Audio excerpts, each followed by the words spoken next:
News alerts. Krishna నదికి వరద వస్తే అమరావతి మునిగిపోతుందంటూ వైసీపీ దుష్ప్రచారం చేస్తోందని సీఎం చంద్రబాబు తీవ్ర ఆగ్రహం వ్యక్తం చేశారు. విశాఖలో హుద్హుద్ రాలేదా? కర్నూలు, తిరుపతి, నెల్లూరు నగరాలు వరదలో మునగలేదా? వరద వస్తే ఏ ప్రాంతమైనా మునగాల్సిందే. అలా అయితే చెన్నై, బెంగళూరు, ముంబై నగరాలను మార్చాల్సి వస్తుంది. బుద్ధి జ్ఞానం ఉన్న వాళ్ళెవరూ ఇలా మాట్లాడు. అమరావతిపై ఇష్టానుసారం మాట్లాడితే ఊరుకోమని హెచ్చరించారు. సార్, కృష్ణానదికి వరద వచ్చినప్పటి నుంచి లాస్ట్ 20 డేస్గా అమరావతి పైన మళ్ళీ ఒక నెగిటివ్ ప్రచారాన్ని అయితే వైసీపీ కావచ్చు, దాని అనుబంధ సంస్థలు చేస్తున్న పరిస్థితి. అంటే పర్టికులర్గా ఈ ముంపు ప్రాంతంలో రాజధాని అవసరమా, చేయడానికి లక్షల కోట్లు ఖర్చు పెట్టాల్సిన పరిస్థితి. ఈ టైప్ ఆఫ్ వర్డ్స్ వైసీపీ నేతల నుంచి పర్టికులర్గా వస్తూ ఉన్నాయి. ఈ తెలివైన మేధావుల్ని చెన్నైని మార్చేయమనండి, బెంగళూరు సిటీని మార్చేయమనండి, బాంబే సిటీని మార్చమనండి, హైదరాబాద్ సిటీని మార్చమనండి. బుద్ధి జ్ఞానం ఉంటే మాట్లాడడం మానేయమనండి, బుద్ధి జ్ఞానం లేకపోతే మాట్లాడమనండి. మీ ఇంటి మీద నీళ్ళు వస్తాయని ఆకాశంలో పోతావు నువ్వు, ఇంటికి నీళ్లు రాకుండా చూసుకోవాలి. ఊరికే మర్యాద చెప్తే మర్యాద కూడా లేదు వీళ్లకు. మర్యాద తెలుసుకునేది నేర్చుకోవాలి. ఇంకొకసారి మాట్లాడితే ఆ నాలుకలు తాళాలు వేయాల్సి వస్తుంది. వాట్ నాన్ సెన్స్, ఏంటి తమాషగా ఉంది. ఇన్నింటి వాస్తవాలు లెక్క పెట్టుకుంటూ రాజకీయం కోసం అసహ్యమైన రాజకీయాలు చేస్తారా మీరు? కకృతి రాజకీయాలు పడతారా మీరు? మాట్లాడేవాళ్ళు లేరని మీ ఇష్ట ప్రకారం మాట్లాడతారా? విషయం కక్కుతారా? ఎందుకంటే విషయం కక్కడం. విశాఖపట్నం ఉదూది ఏమైంది? నేను పులివెందుల్లో పెడితే ఏమవుతుంది? తిరుపతికి ఫ్లడ్ రాలేదా? ఏ సిటీ సేఫ్? ఏ సిటీ సేఫ్? నెల్లూరు రాలా? What are you talking? Krishna Godavari ఎక్కడుంది? రాజమండ్రి ఎక్కడున్నాయి? కర్నూలు ఎక్కడుంది? మోస్ట్ అప్పర్ రీచ్లో ఉండే కర్నూలు ఏమైంది? కర్నూలు కొట్టుకుని పోయే పరిస్థితి లేదా? బుద్ధి జ్ఞానం ఉండాలి మాట్లాడాలంటే. మీరు చేసిన ఏదో పనులకి ఒక మాటలో చెప్పాలంటే నేల మీద ముక్కు పెట్టి రాసుకోవాలి. మీరు తప్పుడు పనులు చేసి కొంచెం పాలిష్డ్గా మాట్లాడుతున్నాం. పాలిష్డ్గా మాట్లాడితే వాళ్ళకి ఎక్కదు. ఎక్కని వాళ్ళకి ఏం చేయాలో కూడా చేసి చూపించాల్సిన అవసరం ఉంది. అదే జరుగుతుంది రేపు. మొన్న చూశారు మీరు, అక్కడ పోతే వీళ్ళని ఏం చేశారు. అదే జరగాలి ఈ రాష్ట్రంలో. కనీసం దిగారంటే మీరు నీళ్ళల్లో. ఈస్ట్ గోదావరి జిల్లాకు పోతే రోడ్డు మీద తిరిగి మీరు వస్తే మీకు బాధలు తెలుస్తాయండి. మీకు నీళ్ళల్లో దిగనవాడు, బురదలో దిగేదానికి నీకు ఆలోచన చేసేవాడు నువ్వు ప్రజాసేవ పనికొస్తావు నువ్వు అంటే ఏమనుకుంటున్నారు మీరు? అంటే ఏది చెప్పినా నమ్మేస్తారని అజం ఆ పేపర్లు పెట్టుకొని, తప్పుడు పేపర్లు పెట్టుకొని తప్పుడు ప్రచారాలు చేసుకుంటూ బతికిపోవాలనుకుంటున్నారు. ఆ ఆటలు సాగవు. అది గుర్తుపెట్టుకోమని హెచ్చరిస్తాను. అందుకే ప్రజలు కూడా 11 సీట్లు ఇచ్చి ఏ విధంగా తీర్పు ఇవ్వాలని ఇచ్చారు. That it self is an indication. ఊరంతా ఒక దారి, వీళ్ళది ఇంకొక దారి అంటారు. ముసలివాళ్ళు అంటే నడవలేని ముసలివాళ్ళు పెన్షన్ డబ్బులు తీసుకొచ్చి ఇచ్చి ఒక నెల నాకు పర్వాలేదు, లేకుంటే 4-5 నెలలు నేను సేవ్ చేసుకున్నాను, ఈ డబ్బులంతా ఇస్తానని చెప్తే బుద్ధి జ్ఞానం ఉందా మీకు? ఎంత రెస్పాన్స్ అండి? వై పీపుల్ ఆర్ గివింగ్ అంటే అమాయకులు వాళ్ళు. ఒక విపత్తు వచ్చినప్పుడు ప్రవర్తించవలసిన తీరది. వాళ్ళు మనుషులు. నువ్వు మనిషి కాదు కాబట్టి, ఈ పార్టీ మనుషులు కాదు కాబట్టి ఇష్ట ప్రకారం మాట్లాడుతున్నారు. మానవత్వం లేకుండా మాట్లాడుతున్నారు. పుండు మీద కారం చల్లినట్టు. పార్టీ తరఫున అనౌన్స్ చేశారు అమౌంట్.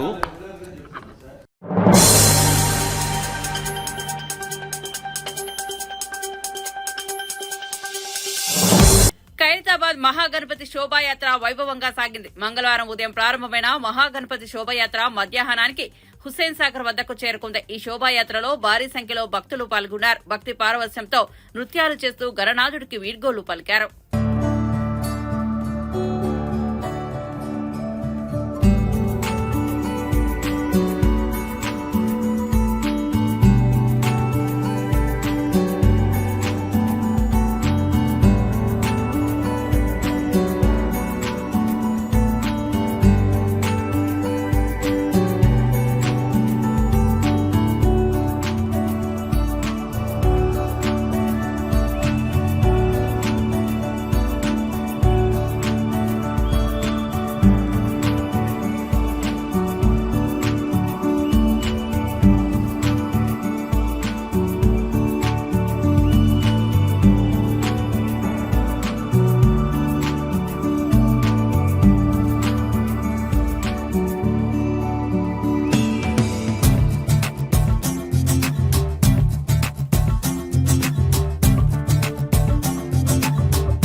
ఖైరతాబాద్ మహాగణపతి నిమజ్జనాన్ని చూసేందుకు వచ్చిన భక్తులు తిరుగుపయనం కావడంతో ఖైరతాబాద్ మెట్రో స్టేషన్ రద్దీగా మారింది.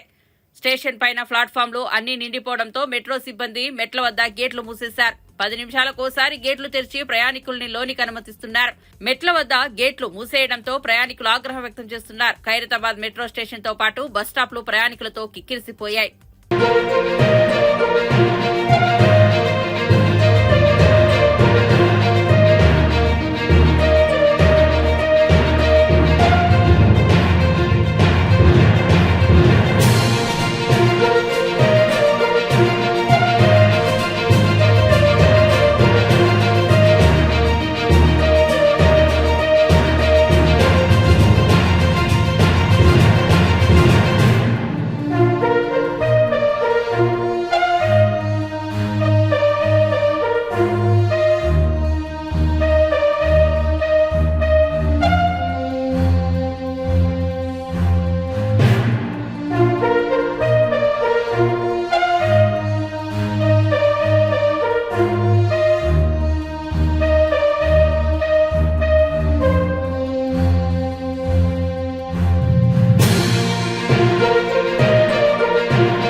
ట్యాంక్ బండ్ వద్ద గణేష్ నిమజ్జన ప్రక్రియ వైభవంగా సాగుతోంది. యువతీ యువకుల ఆనందోత్సవాల మధ్య వివిధ ప్రాంతాల నుంచి వచ్చిన గణనాథులు గంగమ్మ ఒడికి చేరుతున్నాయి. గణపతి నామస్మరణతో ట్యాంక్ బండ్ పరిసరాలు మారుమోగుతున్నాయి. గణపతి బప్ప మోరియా అంటూ భక్తులు నినాదాలు చేస్తున్నారు. భక్త పారవశ్యంతో నృత్యాలు చేస్తూ గణనాథుడికి వీడ్కోలు పలుకుతున్నారు.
వరద బాధితులకు సీఎం చంద్రబాబు ఆర్థిక సాయం ప్రకటించారు. విజయవాడలో గ్రౌండ్ ఫ్లోర్ లో మునిగిన వారికి 25,000 ఫస్ట్, ఇతర ఫ్లోర్లు మునిగిన వారికి 10,000 చొప్పున సాయం చేస్తామని వెల్లడించారు. కిరాణా షాపులు, ఇతర చిన్న దుకాణాలు మునిగిన వారికి 25,000 ఇస్తామన్నారు. రాష్ట్రంలోని ఇతర ప్రాంతాల్లో ఇళ్లలోకి నీళ్లు వచ్చిన వారికి 10,000 చొప్పున ఆర్థిక సాయం చేస్తామని తెలిపారు.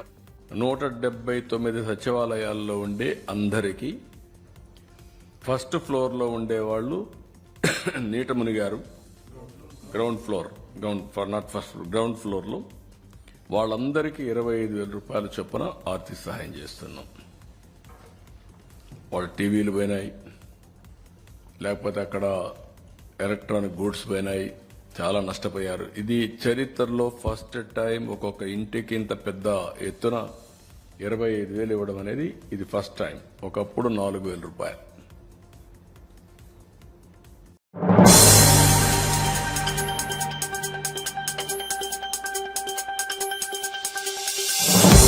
రాష్ట్రంలో అబద్దాల పునాదుల మీద కాంగ్రెస్ ప్రభుత్వం ఏర్పడిందని మాజీ మంత్రి హరీష్ రావు దుయ్యబట్టారు. దీంతో రాష్ట్ర భవిష్యత్తు ప్రశ్నార్థకంగా మారే అవకాశం ఉందన్నారు. తెలంగాణలో కాంగ్రెస్ ఫెయిల్ అయిందని పేర్కొన్నారు. ఏదో ఒక రకంగా గత ప్రభుత్వంపై తమ వైఫల్యాలను నెట్టివేసే ప్రయత్నం రేవంత్ చేస్తున్నారని, అప్పులపై దుష్ప్రచారాన్ని ఖండించినా కాంగ్రెస్ కు బుద్ధి రాలేదని మండిపడ్డారు. 5,000 కోట్ల అప్పులు అని చెప్పారు. నేను ఆ రోజే చెప్పిన ఈ ప్రభుత్వం డిసెంబర్లో ఏర్పడితే వచ్చే 4 నెలల్లో కాంగ్రెస్ ప్రభుత్వం తీసుకుపోయే అప్పును కూడా అందులో కలిపి చెప్పింది. డిసెంబర్ 7 నాడు రేవంత్ రెడ్డి ఎక్కిండు, డిసెంబర్ 7, 2023 నాడు ఎక్కిండు. అందులో ఏం పెట్టిండ్రు? మార్చి 2024 దాకా కాంగ్రెస్ ప్రభుత్వం తీసుకున్న అప్పులను కూడా అలా కలిపి చెప్పారు. ఇంకా అప్పటికి తీసుకొని కూడా అలా కలిపేసారు పుణ్యాత్ములు. అంటే ఏదో ఒక రకంగా తమ చేతగానితనాన్ని, తమ ఫెయిల్యూర్స్ను గత ప్రభుత్వం మీద నెట్టివేసి చేతులు దులుపుకోవాలని రేవంత్ రెడ్డి చూస్తున్నాడు. ఇచ్చిపెట్టమా? ఎట్టి పరిస్థితుల్లో నేను ఇచ్చిపెట్టాం. వాస్తవం ఏంది? బడ్జెట్ సమావేశాల చర్చలో చెప్పిన నేను బడ్జెట్ మీద మొన్న నేనే బీఆర్ఎస్ పార్టీ పక్షాన మాట్లాడి ఈ అప్పుల మీద కాంగ్రెస్ పార్టీ రేవంత్ రెడ్డి చేస్తున్న దుష్ప్రచారాన్ని నిండు శాసనసభలోనే చెప్పాను.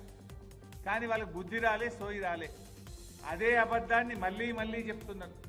బీఆర్ఎస్ ప్రభుత్వం తీసుకున్నటువంటి అప్పు 6,85,000 కాదు, అది కేవలం 4,26,000 మాత్రమే అని చెప్పి చాలా స్పష్టంగా అసెంబ్లీలో నేను చెప్పడం జరిగింది. 4,26,000ను 6,85 చేసి చెప్తున్నారు. ఆ 4,26,000లో కూడా ఉదయ్ స్కీమ్ కేంద్ర ప్రభుత్వం బలవంతంగా డిస్కాంల అప్పులు రాష్ట్ర ప్రభుత్వం తీసుకోవాలని మెడ మీద కత్తి పెడితే తీసుకున్న 9,000 ఉన్నాయి. ఆ 4,26 ఆ 4,26లో కరోనా వచ్చినప్పుడు 2 ఏళ్లు కేంద్ర ప్రభుత్వమే మీరు ఎక్కువ క్యాపిటల్ ఎక్స్పెండిచర్ చేయండి అని మన మీద బలవంతంగా ఒత్తిడి పెడితే 27,000 కోట్లు కరోనా సందర్భంగా చేసిన అప్పు కూడా ఈ 4,26లోనే ఉన్నది. ఇది కాకుండా రాష్ట్రానికి ఆర్థిక సంఘం నుంచి గ్రాంట్గా రావాల్సినటువంటి 2,459 కోట్లు కేంద్రం గ్రాంట్గా ఇవ్వాల్సింది అప్పుగా ఇచ్చింది కూడా ఈ 4,26లోనే ఉంది. ఉన్నది 4,26. మొన్న అసెంబ్లీలో చెప్పింది 6,85. ఇవాళ తెలంగాణ ప్రజాపాలన దినోత్సవంలో 7 లక్షల చిల్లర చెప్పిండు ముఖ్యమంత్రి. ఇక వెంటనే ఉన్నాడు. కానీ అసెంబ్లీలో 6,85 అన్నాడు, ఇవాళ ప్రజాపాలనలో 7 అంటున్నాడు. అసలు 10 ఏళ్ల బీఆర్ఎస్ పాలనలో జరిగిన అప్పు 4,26,000 మాత్రమే.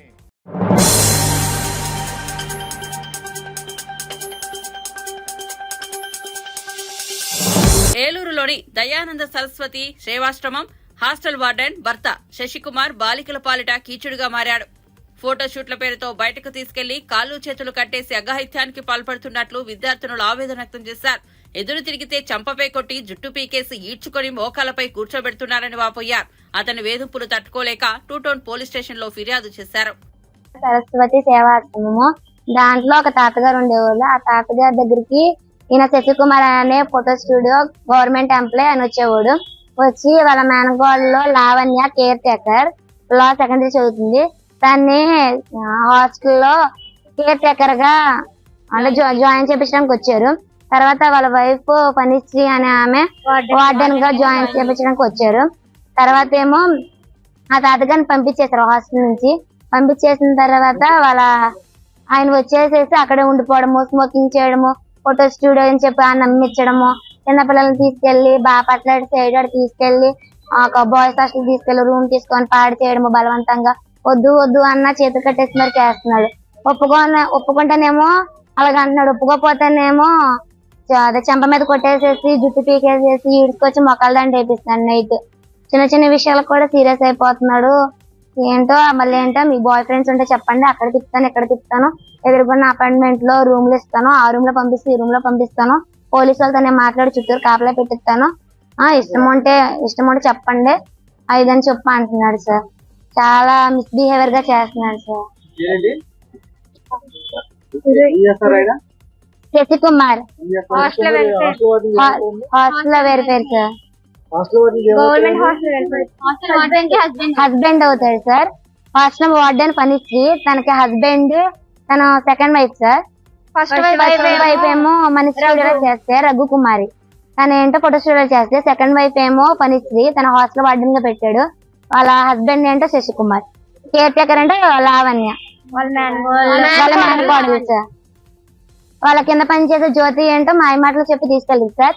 వాళ్ళ అక్క ఏంటో ఇక్కడ ఐస్ చేస్తా ఉంటారు సార్ పిల్లల్ని. బాపట్ల తీసుకెళ్ళాడు సార్. ఫోటోషాప్ అని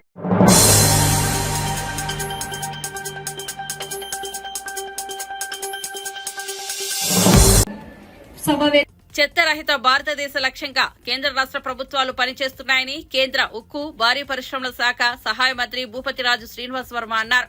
ప్రధానమంత్రి నరేంద్ర మోదీ పుట్టినరోజు సందర్భంగా పశ్చిమ గోదావరి జిల్లా భీమవరంలో స్వచ్ఛతా హీ కార్యక్రమాన్ని నిర్వహించారు. కేంద్ర మంత్రి శ్రీనివాస్ వర్మ, ఎమ్మెల్యేలు పులపర్తి రామాంజనేయులు, కనుమూరు రఘురామకృష్ణంరాజు, జిల్లా collector CH Nagarani, SP Nayeem Asmi Adnan, joint collector Rahul Kumar రెడ్డిలు చీపుర్లు పట్టి రోడ్లను ఊడ్చారు. ఈ సందర్భంగా కేంద్ర మంత్రి శ్రీనివాస్ వర్మ మాట్లాడుతూ ప్రధానమంత్రి నరేంద్ర మోదీ పుట్టినరోజును దేశవ్యాప్తంగా స్వచ్ఛతా హీ కార్యక్రమాన్ని నిర్వహిస్తున్నామని, ప్రతి ఒక్కరూ పరిసరాలను శుభ్రంగా ఉంచుకోవాలని అన్నారు. ఈ కార్యక్రమంలో ప్రజలను కూడా భాగస్వాములను చేయాలనే లక్ష్యంతో పనిచేస్తున్నామన్నారు. రాష్ట్రంలో కూడా ముఖ్యమంత్రి చంద్రబాబు గతంలోనే స్వచ్ఛ ఆంధ్రప్రదేశ్ కార్పొరేషన్ కూడా ఏర్పాటు చేశారని గుర్తు చేశారు. కారణం ఆ దేశ స్వచ్ఛ భారత్ మిషన్ కోసం ప్రచారం చేస్తాను. నేను ఈ రోజు నుండి సమయాన్ని కేటాయించేటట్లు చేస్తానని ప్రమాణం చేస్తున్నాను. భారీ పరిశ్రమలు మరియు ఉక్కు శాఖ సహాయ మంత్రి వర్యులు శ్రీ భూపతిరాజు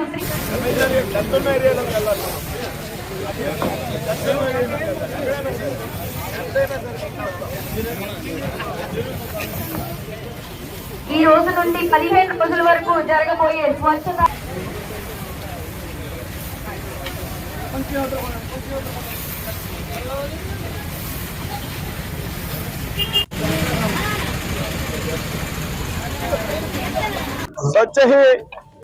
స్వచ్ఛత హీ భారత్ పేరుతో పెద్ద ఎత్తున సేవ పేరుతో ఏదైతే ప్రధాన మంత్రిగా 2014లో నరేంద్ర మోడీ గారి బాధ్యతలు స్వీకరించాక స్వచ్ఛ భారత్ అనేటువంటి కార్యక్రమాన్ని పెద్ద ఎత్తున ఈ దేశంలో చేపట్టడం జరిగింది.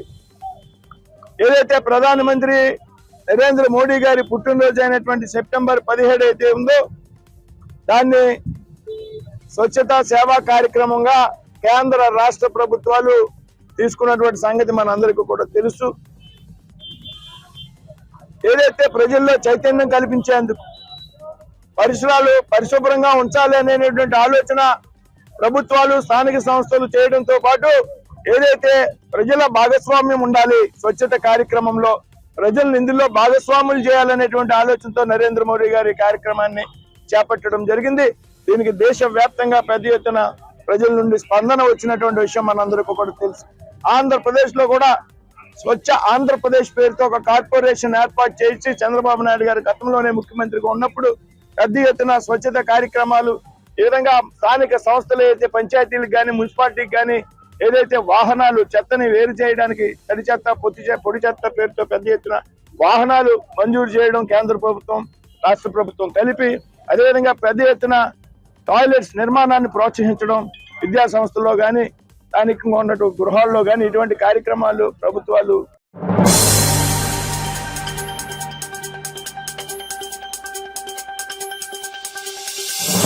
బంగ్లాదేశ్ తో టెస్ట్ సిరీస్ కోసం టీమిండియా సిద్దమవుతోంది. చెన్నైలోని చిదంబరం స్టేడియంలో ఆటగాళ్లు ప్రాక్టీస్ చేస్తున్నారు. సెప్టెంబర్ 19 గురువారం తొలి మ్యాచ్ జరగనుంది. ఇటీవల టెస్ట్ సిరీస్ లో పాకిస్తాన్ ఓడించి ఊపి మీదున్న బంగ్లాను భారత్ తేలిగ్గా తీసుకోవడం లేదు. బంగ్లాదేశ్